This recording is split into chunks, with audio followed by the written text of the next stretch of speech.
నమస్తే. ఈ నెల 6వ తారీఖున జరిగినటువంటి ఒక క్రూరమైనటువంటి ఘటన ఖమ్మం జిల్లాలో జరిగింది. 12 ఏళ్ల పాప పైన, చదువుకుంటున్నటువంటి పాప పైన హాలిడేస్కి పేరెంట్స్ ఇంటికి తీసుకొచ్చడమే ఆ కుటుంబానికి శాపం అయిపోయింది. ఆ పాపని ఒక ముస్లిం వ్యక్తి గౌస్ పాషా అన్నటువంటి వ్యక్తి అతి కిరాతకంగా రేప్ చేయడమే కాకుండా 3 అంతస్తుల బిల్డింగ్ పైనుంచి తోసి చంపేయాలన్నటువంటి ప్రయత్నం చేసిండు. ఒక అత్యాచారం చేసి ఈ అత్యాచారాన్ని కప్పిపుచ్చుకునేందుకు ఆ పాపనే భూమిపైన లేకుండా చేయాలన్నటువంటి ఒక దుర్మార్గమైనటువంటి ఒక పని చేసినటువంటి గౌస్ పాషకి ఖచ్చితంగా ఇమ్మీడియట్గా ఎన్కౌంటర్ చేయాలంటూ కుటుంబ సభ్యులు డిమాండ్ చేస్తూ ఉన్నారు. ప్రజా సంఘాల నాయకులు డిమాండ్ చేస్తూ ఉన్నారు. ముఖ్యంగా చాకలి కులస్తులైనటువంటి, ఎందుకంటే వాళ్ళు కూడా సంబంధించినటువంటి సామాజిక వర్గం కాబట్టి వాళ్ళందరూ కూడా బహిరంగంగా ఆ వ్యక్తిని ఉరిశిక్ష వేస్తేనే, బహిరంగంగా ఎన్కౌంటర్ చేస్తేనే ఇంకొకరికి ఇటువంటిది జరగదంటూ చెప్పేసి వాళ్ళంతా కూడా ప్రధానంగా డిమాండ్ చేస్తూ ఉన్నారు. సో మాట్లాడదాం. వాళ్ళ పేరెంట్స్ ఉన్నారు, అలాగే చాకలి ఎస్సీ సాధన సమితికి సంబంధించినటువంటి వాళ్ళంతా కూడా ఈరోజు ఆ బాధిత కుటుంబాన్ని పరామర్శించి వాళ్ళకు ఒక భరోసా ఇవ్వాలన్నటువంటి ఒక ప్రయత్నం చేస్తూ ఉన్నారు. ఇక రాష్ట్ర సర్కార్ అయితే మరి ఎక్కడ మొద్దు నిద్రపోతా ఉందో అర్థం కావట్లేదు. 3 మంత్రులు ఉన్నప్పుడు కూడా ఒక్కరి స్టేట్మెంట్ కూడా ఇప్పటి వరకు లేదు. ఒక్కరి స్టేట్మెంట్ కూడా లేదు. చాలామంది అంటూ ఉన్నారు, అంటే ఒక చాకలి కులస్తులకి, ఒక బీసీ వర్గాల్లో ఉన్నటువంటి వర్గాలకి ఇటువంటి అయితే ఎవరు కూడా స్పందించరా అని చెప్పేసి కూడా వాళ్ళు ప్రభుత్వాన్ని, అలాగే అక్కడ ఉన్నటువంటి ప్రజాప్రతినిధులను సైతం కూడా ఆరిపోస్తూ ఉన్నటువంటి పరిస్థితి కనబడుతుంది. ఒకసారి మాట్లాడదాం. ఆ తండ్రి, ఆ పాప 12 ఏళ్ల బాలికకు సంబంధించిన తండ్రి ఉన్నాడు, మిగతా వాళ్ళు కూడా ఉన్నారు. వారితో కూడా మాట్లాడేటువంటి ప్రయత్నం చేద్దాం. ఏంటిది ఆ రోజు 6వ తారీఖున జరిగినటువంటి విషయం ఏంటిది? ఎందుకు ఆలస్యంగా ఇది బయటకు వచ్చింది? ఆలస్యంగా అంటే సార్, పడ్డ రోజు పిల్లకి మాట లేదు. 6వ తారీఖు శనివారం రోజు సాయంత్రం పూట నాకు ఫోన్ చేశారు. నేను తల్లంపాటిలో ఉన్నా, నేను అక్కడ లేను. నాకు ఫోన్ చేసే కల్లా హాస్పిటల్ కాడికి వెళ్ళిన. డైరెక్ట్ హాస్పిటల్ కాడికి వెళ్ళే కల్లా పాపకి మాట లేదు. 6వ తారీఖు పాపకి మాట లేదు, ఏమీ లేదు. పాప దెబ్బలు ఉన్నాయి, బాగా ఒంటి నిండా నెత్తురు కారుతుంది. నన్ను తీసిపోయాకల్లా గవర్నమెంట్ హాస్పిటల్లో ఉన్నారు.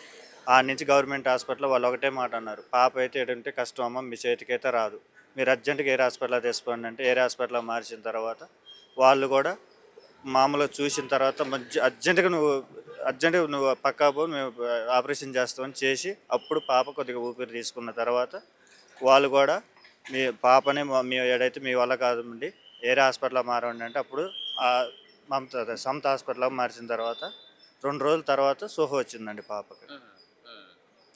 అంటే 6వ తారీఖున మీకు ఇట్లా అత్యాచారం అయింది, రేప్ అయింది అన్నటువంటి విషయం తెలియదు. అప్పటి వరకు ఏమనుకున్నారు మీరు? మామూలుగా ఆడుకుంటే ఏమైనా జారి పడదాం పాప అని మేము అనుకున్నాం. పాప ఆడుకుంటా అప్పుడు ఎక్కిందంట మెట్లు. ఆ ఎక్కినప్పుడు ఏమైనా ఆడుకుంటూ ఏమైనా జారి పడదేమోనని మేము అనుకున్నాం, కానీ ఇంత జరుగుద్దని మేము అనుకోలేదండి. ఏమని చెప్పింది? అది 8వ తారీఖు 9వ తారీఖు మీతో చెప్పిందా ఇట్లా జరిగింది అనేది?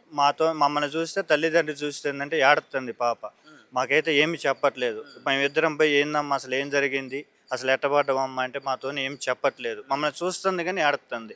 ఇట్ట ఏడుస్తుందని మా బామ్మర్దిని పిలిపించి అసలు ఎట్టబడది ఏందని, అసలు ఏం జరిగిందో కనుక్కోరంటే మా బామ్మర్ది వచ్చి కనుక్కున్న తర్వాత నిజం బయటపడ్డా సార్. ఆయన వచ్చి కనుక్కోరంటే మొత్తం పోయి కనుక్కున్న తర్వాత బయటకు వచ్చింది సార్ ఈ వారం. ఇంకప్పటిదాకా మాకు తెలియదు, మేము కడ్డదని అనుకుంటాను. అమ్మాయి ఏమని చెప్పింది అంటే మీతో పాటు కూడా మీరు మాట్లాడే ఉంటారు, తర్వాత అయినా మీరు మీ పాపతో మాట్లాడే ఉంటారు కదా. సో నాకు భయపడం కాదు, కానీ తండ్రితో చెప్పలేకపోతుందా బాధ, నాకు ఇంతవరకు కూడా చెప్పలేకపోతుందా బాధ. ఎవరు ఈ అత్యాచారం చేసినటువంటి వ్యక్తి ఎవరని చెప్పేసి, అంటే ఒక గౌసేనా ఇంకెవరైనా ఉన్నారటనా, లేకపోతే ఏంటిది అసలు? ఆ గౌసు ఆ అపార్ట్మెంట్లోనే ఉంటాడా? అపార్ట్మెంట్ 2వ రూమ్లో ఉంటాడని చెప్పింది, కానీ మాకు అసలు మ్యాటర్ అయితే చెప్పట్లేదు. మా బామ్మదికే చెప్తుంది, కానీ నాకైతే అసలు ఒక్క మాట కూడా డాడీ ఇట్ట సంగతి నా ఒంటి మిస్ చేయబడదని కూడా చెప్పట్లేదు. నాతో చెప్పదు అసలు మాటలు. ఇప్పుడు ఎట్లా ఉంది పాప కండిషన్? ఎట్లా ఉన్నది? కొద్దిగా సీరియస్గానే ఉంది. పాప కండిషన్ మాత్రం సీరియస్గా ఉన్నది. ఇక నేను సర్జరీ చేశారు, చేతుల వరకు వేసారు. ఇవాళ సర్జరీ చేస్తారంట నడువుల్ది. అంటే చేతులు ఏమన్నా విరిగా? ఇక్కడ ఇరిగిపోయినాయి సార్. ఇక్కడ పూర్తిగా బొక్క ఇరిగిపోయినాయి. ఇక్కడ బొక్క ఇరిగిపోయింది. ఈ మామూలుగా ఘాట్లు ఏడాడ చిట్లిపోయినాయి 4-5 చోట్ల. కాలు మాత్రం ఏ నుంచి ఇడికి చచ్చిపడిపోయింది. తండ్రికి చెప్పలేదు కానీ వాళ్ళ బావమరిది క్లియర్గా చెప్పింది. తండ్రికి మాకైతే ఏం చెప్పలేదు. ఏం పని చేస్తారు మీరు అక్కడ అపార్ట్మెంట్లో? అపార్ట్మెంట్ నేను ఉండలేదు సార్, మా మామ వాళ్ళు ఉంటారు, నా తల్లంపాడు. నేను తల్లంపట్ల తల్లం మీ మామ వాళ్ళు ఉంటారు కాబట్టి తీసుకొచ్చుకున్నారు ఆల్రెడీకి తీసుకొచ్చారు మా దగ్గర నుంచి తీసుకొచ్చి ఒక 15 రోజులు అవుతుంది. 15 రోజులు పొద్దుపూట శనివారం రోజు నాకు ఫోన్ చేసింది, నాన్న నేను వస్తా ఆదివారం రోజు వచ్చి 4 రోజులు ఉండి మళ్ళీ 15వ తారీఖు నుంచి స్కూల్లో అయితే నేను వెళ్తున్నాను 10వ తారీఖు 4 రోజులు నీ కాడ ఉంటున్నాను వచ్చి అని చెప్పింది. మళ్ళీ చెప్పిన నాకు 6:30 5:30 మధ్యలో ఫోన్ చేసి ఇటు సంగతి అని చెప్పే కల్లా నాకు ఇది జరిగింది. ఏ క్లాస్ చదువుతుంది పాప? ఇప్పుడు 7th అయిపోయింది సార్. ఇప్పుడు అంటే తాత వాళ్ళ ఇంటికని వచ్చింది, తాత వాళ్ళతో కలిసి కొన్ని రోజులు ఉందామని చెప్పేసి వచ్చింది.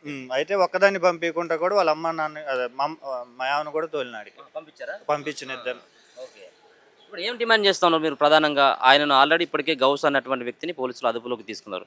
సో అతనికి ఎటువంటి శిక్ష పడాలని చెప్పేసి ఒక పేరెంట్స్గా ఎట్లా కోరుకుంటా ఉన్నారు? సో మీకు ఏ విధంగా న్యాయం కావాలని చెప్పేసి అనుకుంటా ఉన్నారు?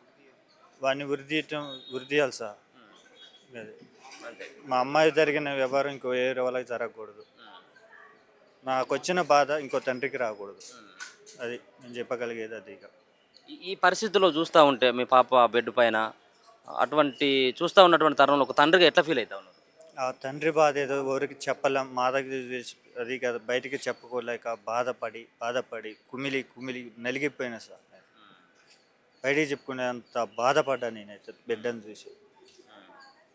ఆ బాధ భగవంతుడికి ఎరక. తండ్రి బాధ ఎట్టుంటుందో బయటికి చెప్పుకోలేక అటు ఏడితే పాప ఏడుతుందేమో అని పాపను పట్టుకొని హాస్పిటల్ అటు తిరగా ఆ పాప నేను ఏడిస్తే మా పాప ఇంకా ఇంకేమన్నా ఇబ్బంది పడుద్దేమో అని నరకం అంటే ఏదో చూసిన. కానీ నా బిడ్డ కూడా నరకం అంటే ఎట్టుంటుందో చూసింది ఈ వయసులో. అంత బాధపడ్డది నా బిడ్డ. పగోడికి కూడా ఈ బాధ రాకూడదు సార్. ఎవరైనా ప్రభుత్వం లేకపోతే ఎవరైనా మంత్రులు ఎవరైనా స్పందించలే? ఎవరైనా ఎవరు స్పందించలే, కానీ మొన్న ఒక మంత్రి వచ్చిపోయారు. ఓకే, ఎట్లా మరి పాప ట్రీట్మెంట్ సరిగ్గా జరుగుతూ ఉన్నది? లోపల మంచిగానే జరుగుతుంది. ఇప్పటివరకు అయితే మంచిగానే జరుగుతుంది. ఖమ్మం జిల్లా కలెక్టర్ ఆధీనంలో మంచిగానే జరుగుతుంది ఇప్పటివరకు అయితే. 6వ తారీఖు శనివారం మొన్న ఇట్లా పిల్ల అపార్ట్మెంట్ నుండి కింద పడ్డది అన్న అనేసి అన్నది. ఎట్లా పడ్డది అంటే ఆడుకుంటూ పడుతుందేమో అన్న, ఏమైందో తెలియదు, కింద పడ్డది, చేతులు ఇరిగినాయి అనేసి ఏడుస్తుంది. వచ్చేసా ఆ నైట్ వచ్చేసి ఉండి చూసా, ఏమైందో తెలియలేదు. తెల్లారితే ఆదివారం ఏమైందిరా ఏంటంటే ఇదే చెప్తుంది వాళ్ళందరికీ. నేను వెళ్ళేసి దగ్గరికి వెళ్ళి ఏమైందిరా అసలు ఎట్లా పడ్డావు, ఆడుకుంటూ పడ్డావా లేకపోతే అమ్మ కొట్టిందా, తాత ఏమైనా బెదిరించారా అది అనేసి అడిగా. ఏం లేదు మావయ్య అన్నది. ఏం కాదు తల్లి, ఏం జరిగింది చెప్పు, నేనున్నా నీకు ధైర్యంగా, వాళ్ళకి ఎవరికి చెప్పు నాకు చెప్పు అనేసి అంటే, మావయ్య 3 రోజుల నుండి నన్ను సాహిబ్ గారు చేతులు వేసి అవి వేసి డైర్లు ఇబ్బంది పెడుతుంది అనేసి చెప్పింది. ఏ సాహిబురా అంటే అపార్ట్మెంట్లో ఒక సాహిబ్ గారు ఉన్నారు, ఆయన చికాకు చేస్తుంటే అమ్మకి చెప్పిన. అయితే నాన్న వాళ్ళని అమ్మ ఏమన్నదంటే తాతయ్య వాళ్ళని ఇబ్బంది పెడతారే, వద్దు మనం రేపు పొద్దున వెళ్ళిపోదాం, ఎందుకులే ఏమనలేదు కదా నిన్న ఇదే అన్నది. ఊకున్నా. కానీ ఆ రోజు సాయంత్రం నువ్వు ఆడుకుంటుంటే మెట్ల మీద లాక్కపోయి ఎట్లా పడితే అట్లా చేసిండు మావయ్య. రెండో ఫ్లోర్కి వెళ్ళాక నాకు ఏమైందో ఒకటి తెలియట్లేదు. ఒక 10 నిమిషాలు అయ్యాక చూస్తే నా ఒంటి మీద బట్టలు లేవు, డాయర్ లేదు, మొత్తం బ్లడ్ ఉంది. ముందుగా సాహిబ్ గారు ఉన్నాడు ఎదురుగా. గట్టిగా మొత్తుకునే లోపు నన్ను వచ్చి ఎత్తుకొని పైకి తీసుకెళ్ళి కింద పడేసింది మావయ్య. నేను ఏమైందో కూడా నాకు అర్థం కాలేదు. చూస్తే దెబ్బలు తగిలి ఉన్నాయి. ఇక హాస్పిటల్కి వచ్చా. నాకు అసలు ఏం జరుగుతుందో తెలియట్లేదు మావయ్య అని ఏడుస్తుంది. ఇది తెలియంగానే నేను ఫస్ట్ చేసింది వాళ్ళ నాన్నకి చెప్పలేదు. బయటకు వచ్చి మా చెల్లెని అడిగితే చెల్లె చెప్పింది, ఇట్లా చేసిండన్న నాన్న అమ్మ పూలు చేసుకుంటూ వెళ్తుందని వాళ్ళని ఇబ్బంది పెట్టదలుచుకోలే, కానీ ఇంత చేస్తాడనేసి అనుకోలేదన్న అని చెల్లె అన్నది. ఇంకా అప్పుడు మా బావ వాళ్ళ అన్నగారికి చెప్తే ఆయన కొద్దిగా రేట్ ఒక లాయర్ గారిని పోలీసు వాళ్ళని పట్టుకొని అక్కడికి వెళ్ళి స్టేషన్లో కేసు పెట్టాం. అప్పుడు అక్క వాళ్ళు వచ్చి ఇదంతా చేసి మనకి న్యాయం జరిగేటట్టు పోరాడి చేస్తున్నారు. ముదిగొండ రాంబాబు అన్నగారు కూడా చాలా వరకు 12 గంటలకు తెలియగానే నైట్ 12 గంటలకు వచ్చి చాలా వరకు ఆయన సౌకర్యం వల్ల బయటపడ్డది. లేకపోతే ఎవరికి తెలిసేది కాదు. ఈ పాప చెప్పిన తర్వాత మళ్ళీ ఏమన్నా ఆ సాహిబు అంటే గౌస్ పాషా కదా, ఆయన పేరు గౌస్ పాషా కదా, అడిగారా మళ్ళీ మీరు ఏంటిదని చెప్పేసి? మామూలుగా తెలుసుకుందాం అనేసి అక్కడికి వెళ్ళాం. అది ఏమైంది ఎట్లా అయిందండి అని అతన్ని అడిగితే ఆడుకుంటూ పైన కింద పడేదాన్ని, సీసీ కెమెరాలు ఉన్నాయని అంటే సీసీ కెమెరాలు లైవ్ వస్తుంది, రికార్డు కావట్లేదు అన్నాడు. అవునా, మరి మా వాళ్ళు అపార్ట్మెంట్ మీద ఏమైనా కేసు పెట్టారంటే నేనే వెళ్ళి పెట్టేసాను ముందే, అపార్ట్మెంట్ వాళ్ళు అందరూ అనుకోవాలి కదా, మరి మీరు ఎట్లా పెట్టారని అడిగితే జరిగింది కదా ఎవరు లేరు కదా మేమే అని ముందే నేనే వెళ్ళి కేసు పెట్టాను అక్కడ. పిల్లకి ఏదైనా ఆర్థిక సాయం కావాలన్నా చేస్తాలే నేను అనుకుంటే వెళ్ళిపోయాడు. ఇట్లా ఉంది అనుకున్నా. మా మేనమామ మేస్త్రి ఉన్నాడు, అతను వచ్చాడు. అతను తీసుకెళ్ళి పైకి వెళ్ళి చూపిస్తే పైన పారిగోడకి కింద పిట్టగోడ, పైన పిట్టగోడకి కింద పారిగోడకి 10 లెంత్ ఉంది, పడ్డ యువతల పడాలి కానీ అవతల పడదరా అని చెప్పేసి అతను కూడా ఒక రాయి పెట్టి కింద చూసి మేస్త్రి కదా చెక్ చేశాడు, ఇది అట్లా కాదు పక్క రేపు గురేంద్ర ఈతనే ఏదో చేసి ఉంటాడు, దాన్ని బట్టి చూద్దాం అనేసి మాట్లాడి ఇది జరిగింది. అందరూ స్పందించారు, అక్క వాళ్ళ వల్ల ఇటు వాళ్ళ వల్ల కూడా ఇది జరిగింది. సో ఇప్పుడు ఏం కోరుకుంటా ఉన్నారు మీరు అంతిమంగా? పిల్లకి న్యాయం జరగాలి, ఇలాంటి వాడు ఇంకో పిల్లని అన్యాయం చేయొద్దని కోరుకుంటున్నాను. ఇప్పుడు నా చెల్లెకి జరిగింది, ఇంకో పిల్లకి ఆడపిల్లకి జరగకూడదు అట్లా అని నా ఆశ. పాప కండిషన్ ఏంటిది? కాళ్ళు చేతులు రెండు స్పర్శ లేకుండా ఇరిగిపోయాయి. పిల్ల ఏమాత్రం ఉన్నా వీల్ చైర్ మీదే ఉండేటట్టు ఉంది, మాట్లాడుతుంది అంతే కానీ గ్యారంటీ అయితే చెప్పలేకపోతుంది. నడుములు ఇరిగిపోయినాయి, లోపల బ్లడ్ ఫ్లాట్ అయిందంట, లెన్సులు అంతా చాలా కఠినంగానే ఉంది పిల్ల. కానీ ముగ్గురు మంత్రులు ఉన్న ఇలాకాలో ఇలా జరిగితే ఆ మంత్రులు ముగ్గురు కూడా ఈ రోజు వరకు కూడా స్పందించి వచ్చి మాట్లాడింది లేదు, చేసింది లేదు. ఫోన్లో మాట్లాడారంట, ఏదో ఇంకా ఏదో జరుగుతుంది కానీ వచ్చి కనపడి చూసింది అయితే లేదంట. ఈ రోజు వరకు కూడా పాపం చెప్పలేకపోతున్నారు. మాది చాలా పేద కుటుంబం, చిన్న కులం, చాకలి వాళ్ళంటే ఇంత చులకన చూపని ఈ రోజు వరకు కూడా అనుకోవట్లేదు. ఇది అక్కడ ఉన్నటువంటి వాళ్ళ కుటుంబ సభ్యులు చెప్పేటువంటి విషయం. ముగ్గురు మంత్రులు ఉన్నా కానీ పట్టించుకోలేదు, ఆ పాప కండిషన్ అయితే చాలా సీరియస్గా ఉందని చెప్పేసి డాక్టర్లు కూడా చెప్తా ఉన్నారు.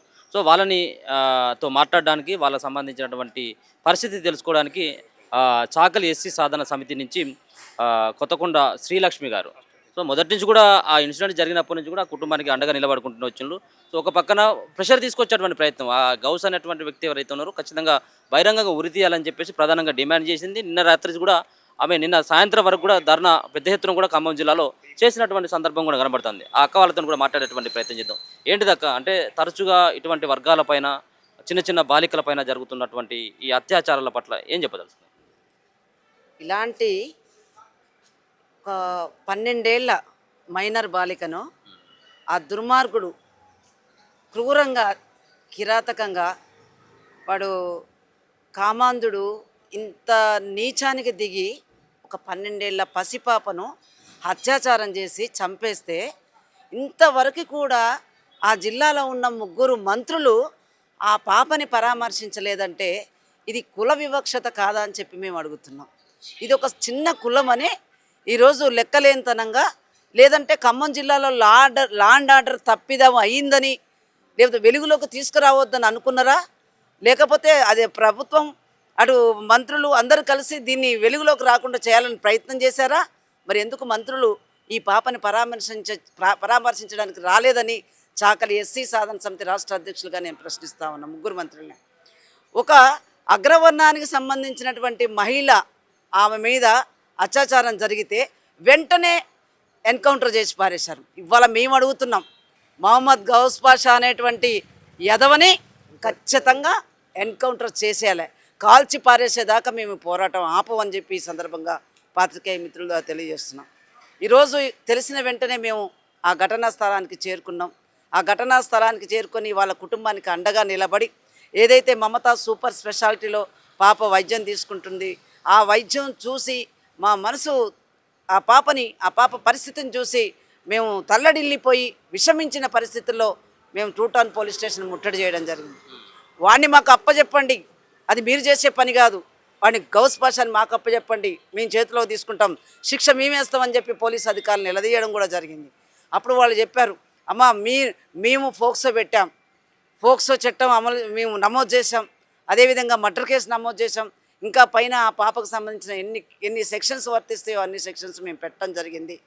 ఆ విధంగా మీరు మాకు చట్టానికి సహకరించండి అనే పద్ధతిలో పోలీసులు మాట్లాడడం జరిగింది. అక్కడి నుంచి మళ్ళీ కలెక్టర్ దగ్గరికి వెళ్ళాం. జిల్లా కలెక్టర్తో కూడా ఒక 20 నిమిషాలు మాట్లాడాం. అయ్యా మరి పాప పరిస్థితి విషమంగా ఉంది, మరి మేము కేసులు పెట్టినామని పోలీసు వాళ్ళు అంటారు, ఇటు మంత్రులు స్పందించేటువంటి పరిస్థితి లేదు, పాప విషమంగా ఉంది, పాప బ్రతకాలి, పాపని బ్రతికించేటువంటి బాధ్యత ప్రభుత్వమే తీసుకోవాలి, తక్షణమే ఇమీడియట్గా హైదరాబాద్ ఆసుపత్రికి మీరే బాధ్యత తీసుకొని, ప్రభుత్వమే బాధ్యత తీసుకొని చైల్డ్ వెల్ఫేర్ అధికారులను వెంబడించి అక్కడ పోలీస్ అధికారులను వాళ్ళకి సెక్యూరిటీగా పెట్టి హైదరాబాద్ తరలించండి అంటే ఒక 4 హాస్పిటల్ పేర్లు చెప్పి మీరు ఎంచుకోండి అని అంటే మేము నిమ్స్ ఎంచుకొని ఇక్కడ తీసుకురావడం జరిగింది. మీరు ఏమన్నా మాట్లాడినా పాపతో ఏమన్నా పోతే మాట్లాడుతుందా మీతో? పాపతో మాట్లాడే ప్రయత్నం చేస్తే ఆ పాప అసలు తల్లడిల్లిపోతా ఉంది నొప్పులతోటి. అమ్మా నొప్పి నేను తట్టుకోలేకపోతున్నా, నిన్ను ఇంకేదన్నా చేయండి, నన్ను ఏదన్నా చేయండి, నేను తట్టుకోలేకపోతున్నా అంటే మేము అసలు మాట్లాడలేని పరిస్థితి అనమాట. అలాంటి పరిస్థితి ఆ గౌసుగాడికి తీసుకురావాలి. అలాంటి పాప పడేటువంటి నరకయాతన వానికి తీసుకురావాలి. నిజంగా రేవంత్ రెడ్డి ప్రభుత్వానికి చిత్తశుద్ధి ఉంటే సవాల్ చేసి చెప్తున్నాం ఇవాళ మేము. నిజంగా రేవంత్ రెడ్డి ప్రభుత్వానికి చిత్తశుద్ధి ఉంటే వాడిని గౌస్ని ఎన్కౌంటర్ చేసి నీ చిత్తశుద్ధిని నిరూపణ చేసుకోవాలని చెప్పి ఈరోజు డిమాండ్ చేస్తున్నాం. మేము నిన్న కూడా ఖమ్మం ప్రజా సంఘాలు అందరినీ కలుపుకొని ఖమ్మం నడిబొడ్డున భారీగా వేలాది మందితోటి మేము అక్కడ ర్యాలీ తీయడం జరిగింది, రాస్తారోకోలు చేయడం జరిగింది. మేము చేయడానికి కారణం ఏంటంటే మీరు ఈరోజు కేసులు పెట్టారు, జైలుకి పంపిస్తాం అంటున్నారు, ఒక 20 సంవత్సరాలు జైల్లో పెడతామని చెప్పేసి అంటున్నారు. వాడు జైలుకు పోయి పందిలాగా తిని బలిసి ఆడ కూర్చుంటాడు. మేము అది కాదు, ఇది మళ్ళీ రిపీట్ కాకుండా ఉండాలంటే మా బలహీన వర్గాలకు సంబంధించిన బిడ్డ, ఇది మళ్ళీ రిపీట్ కాకుండా ఉండాలంటే వాడిని ఎన్కౌంటర్ చేయాలి. మీరు ఎన్కౌంటర్ చేస్తారా, ఉరి తీస్తారా? ప్రభుత్వం ఏం చేస్తారో నిర్ణయించాలి. పాపకి సరైన వైద్యం అందించాలని చెప్పేసి నిమ్స్ హాస్పిటల్లో చేర్పించిన తర్వాత నిన్న అక్కడ ర్యాలీ రాస్తారోకలు చేసి ఈరోజు మళ్ళీ హైదరాబాద్ చేరుకొని మరి నిమ్స్ హాస్పిటల్లో పాపని పరామర్శించడానికి మేము రావడం జరిగింది. ఇక్కడ విషయం ఏంటంటే పాపకు మొత్తం పక్కటెముకలు ఇరిగిపోయినాయి, చేతులు ఇరిగిపోయినాయి, నడువులు ఇరిగిపోయినాయి, కాళ్ళు ఇరిగిపోయినాయి. ప్రస్తుతం ఇక్కడ 2 చేతులు నుజ్జు అయినాయి. ఆ 2 చేతులు లాగి సిమెంట్ కట్టేశారు. అదేవిధంగా డాక్టర్స్ ఏం చెప్తున్నారంటే పాపని కూర్చోబెట్టే ప్రయత్నం చేయాలి. మరి 2 అవి స్క్రూల్స్ నడుముకి స్క్రూల్స్ వేసి పాపని కూర్చోబెట్టే ప్రయత్నం చేస్తాం. ఆ తర్వాత నడుముకి రాడేసి ఆపరేషన్ చేసే ప్రయత్నం చేస్తాం. ఆ నడుము అమ్మాయి కూర్చోగలిగినప్పుడు, పాప కూర్చోగలిగినప్పుడు ఫర్దర్గా చేతులు అవి మరి ఏ విధంగా రాడ్స్ వేసి ఆపరేషన్ చేయాలనేది చూద్దాం. ఇవాళ డాక్టర్స్ ఇప్పటివరకు చెప్పుకొస్తుంది ఏంటంటే పాప తర్వాత కూడా వీల్ చైర్లోనే ఉండే పరిస్థితి ఉంటుందేమో బ్రతికితే అనేది కూడా డాక్టర్స్ చెప్పే పరిస్థితి ఉన్నది. ప్రస్తుత పరిస్థితి నిమ్స్ హాస్పిటల్లో పాపకు స్క్రూలు వేసి కూర్చోబెట్టే ప్రయత్నం చేస్తూ ఉన్నారు. సూపర్ స్పెషాలిటీలోనే ఇక్కడ కూడా ఉంచారు, వైద్యం అందుతుంది. ఇది మేమేమంటున్నామంటే చాకలి ఎస్సీ సాధన సమితిగా వైద్యం జరుగుతుంది. ప్రభుత్వం కూడా రేవంత్ రెడ్డి కూడా నిమ్స్ హాస్పిటల్కి రావాలని డిమాండ్ చేస్తుంది. నిమ్స్ హాస్పిటల్కి వచ్చి ఎందుకని మీరు రేవంత్ రెడ్డి స్పందిస్తలేవు అంటే ఇతర సామాజిక వర్గాల ఓట్లు ఏమైనా పోతాయని భయం అవుతుందా మీ ప్రభుత్వాలు కూలిపోవడానికి? అట్లా అనుకుంటే మేము కూడా ఈ రాష్ట్రంలో మీరేదో 9 లక్షలు 10 లక్షలు అని మాట్లాడుతున్నారు, మేము కూడా 20 లక్షలు దాకున్నాం. నియోజకవర్గానికి 15,000 ఓట్లు ఉన్నాయి. ఈ అమ్మాయి విషయంలో రేవంత్ రెడ్డి ప్రభుత్వం స్పందించకపోతే, మంత్రులు నిమ్స్ హాస్పిటల్కి రాకపోతే రేపు వచ్చే ఎన్నికల్లో ఖచ్చితంగా నియోజకవర్గ స్థాయిలో మేము వాళ్ళని ఓడించే ప్రయత్నం ఖచ్చితంగా చేస్తామని కూడా ఈ సందర్భంగా తెలియజేస్తాం. ఇది మొత్తానికి ఎస్సీ సంబంధించినటువంటి సామాజిక వర్గం నుంచి ఖచ్చితంగా ఈ కుటుంబానికి అండగా ఉంటాం. ప్రభుత్వం దిగి రాకపోయినట్టయితే ఉంటే మేము రానున్నటువంటి ఎన్నికల్లో ఖచ్చితంగా ఇప్పుడున్నటువంటి ప్రభుత్వానికి బుద్ధి చెప్తామన్నటువంటి మాట చెప్పుకుంటూనే మరో పక్కన ఎవరైతే గౌస్ పాషా ఇట్లాంటి అత్యాచారానికి పాల్పడ్డటువంటి ఇట్లాంటి ఒక దుర్మార్గానికి పాల్పడ్డటువంటి వ్యక్తి ఎవరైతే ఉన్నారో ఇప్పుడు జైల్లో వేసి మేపడం కాదు, వాడిని బయటికి తీసుకొచ్చి మాకు అప్పచెప్పని వాడిని మేమే చంపేస్తామని చెప్పేసి కూడా ఇక్కడ ఉన్నటువంటి వాళ్ళ కుటుంబ సభ్యులతో పాటు మిగతా వాళ్ళకి సంబంధించినటువంటి సామాజిక వర్గానికి సంబంధించినటువంటి వాళ్ళంతా కూడా మాట్లాడుతూ ఉన్నటువంటి పరిస్థితి కనబడుతూ ఉంది. ఆ జిల్లాలో ఉన్నటువంటి మంత్రులు కూడా ఇప్పటికైనా స్పందించి బాధిత కుటుంబానికి న్యాయం చేసి ఒక భరోసా ఇచ్చేటువంటి ఒక ప్రయత్నం చేయాలని చెప్పేసి వీళ్ళంతా కూడా విన్నవించుకుంటా ఉన్నారు. చూస్తూ ఉన్నాం మనం ఇప్పటికే చాలా ప్రాంతాల్లో చాలా చోట్ల ప్రతి చోట కూడా ఇటువంటి జరగనట్లు చూస్తూనే ఉన్నాం. 12 ఏళ్ల బాలిక ఇలా వాళ్ళ తాత వాళ్ళతోటి వాళ్ళ అమ్మమ్మ వాళ్ళ దగ్గర ఆడుకోవాలి, ఈ హాలిడేస్లో వాళ్ళతో పాటు సంతోషంగా గడపాలని చెప్పేసి ఆ పాప రావడమే శాపంగా మారిపోయినటువంటి ఒక పరిస్థితి కనపడతా ఉన్నది. 50-55 ఏళ్ళలో ఉన్నటువంటి ఒక దుర్మార్గుడు, ఒక దున్నపోతు ఇటువంటి ఒక నీచమైనటువంటి దానికి ఒడిగట్టడం అంటే సమాజం దీన్ని హర్షించకూడదు. సమాజం ఖచ్చితంగా మళ్ళీ ఇటువంటి వాటిని పట్ల మనం స్పందించకపోయినట్టయితే రేపు భవిష్యత్తులో ఇంకా ఇటువంటి పెట్టరేగిపోయేటువంటి అవకాశం ఉంటుంది. కాబట్టి ఖచ్చితంగా ఇమ్మీడియట్గా శిక్ష పడాల్సినటువంటి అవసరం ఎంతైనా ఉన్నది. చూస్తూనే ఉండండి మన తొలి వెలుగు.